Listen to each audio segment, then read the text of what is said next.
Well, hello, back to again on Himakta Channel. Kali ini kita akan membahas mengenai pembahasan dari jawaban latihan soal pengantar akuntansi 2 yang kemarin telah kita laksanakan. Oke, langsung saja, semangat belajar, selamat belajar. Untuk menjawab soal nomor 1, yaitu pada tanggal 1 Maret 2017, saldo akun perlengkapan berjumlah 5 juta. Pada akhir periode, perlengkapan yang tersisa berjumlah 2.500.000. Karena adanya pemakaian perlengkapan, maka kita perlu menyesuaikan akun perlengkapannya. Pertama, terlebih dahulu kita cari jumlah perlengkapan yang telah digunakan, yaitu dengan cara mengurangkan 5 juta dengan 2.500.000. Maka didapat perlengkapan yang digunakan sebesar 2.500.000. Untuk itu, jurnal penyesuaiannya dapat dicatat dengan beban perlengkapan pada perlengkapan sebesar 2.500.000. Kenapa jurnal penyesuaiannya dicatat sebagai beban perlengkapan pada perlengkapan? Karena pada soal nomor 1, beban kita akan bertambah, maka dari itu beban perlengkapan berada di akun debit, sedangkan perlengkapan telah kita gunakan. Artinya perlengkapan kita berkurang, sehingga akun perlengkapan berada di akun kredit.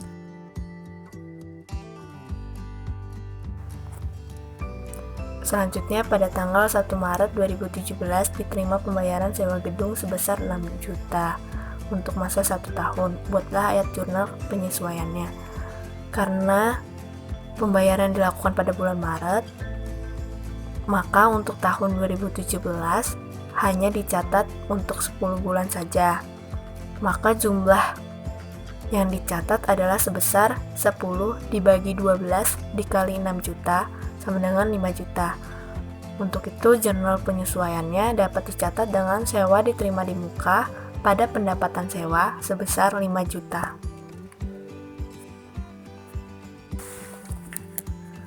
Berhubungan dengan soal nomor 2, jika dicatat sebagai akun pendapatan, maka perusahaan hanya boleh mengakui pendapatan sebesar 5 juta, yaitu dari 1 Maret hingga 31 Desember 2017. Saldo di jurnal penyesuaian dapat dicatat sebesar 6 juta dikurang 5 juta sama dengan 1 juta. Maka jurnal penyesuaiannya adalah pendapatan sewa pada sewa diterima di muka sebesar 1 juta.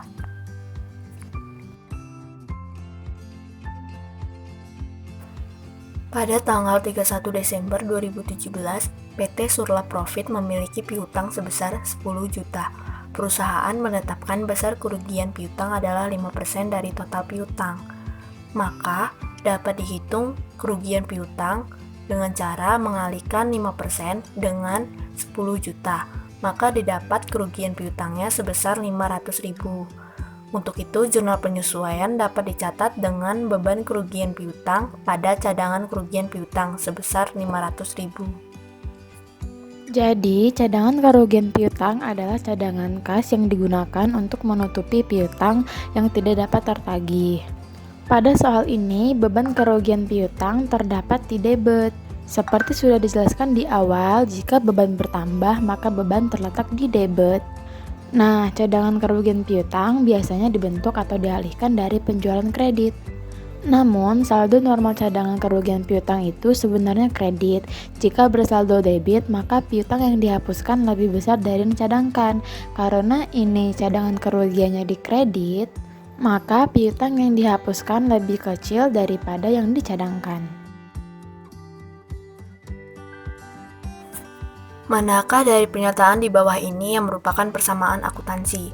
Jawabannya adalah liabilitas sama dengan aset dikurang ekuitas. Karena dalam laporan keuangan, kewajiban masuk dalam laporan neraca pada sisi debit. Aset bersumber dari ekuitas dan kewajiban. Jadi, kewajiban masuk di sisi kanan pada laporan neraca.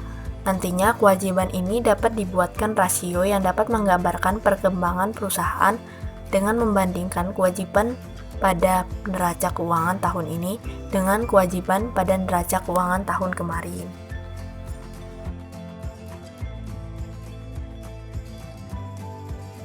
Pemindahan bukuan data jurnal ke dalam buku besar disebut juga dengan istilah? Jawabannya adalah posting ke buku besar.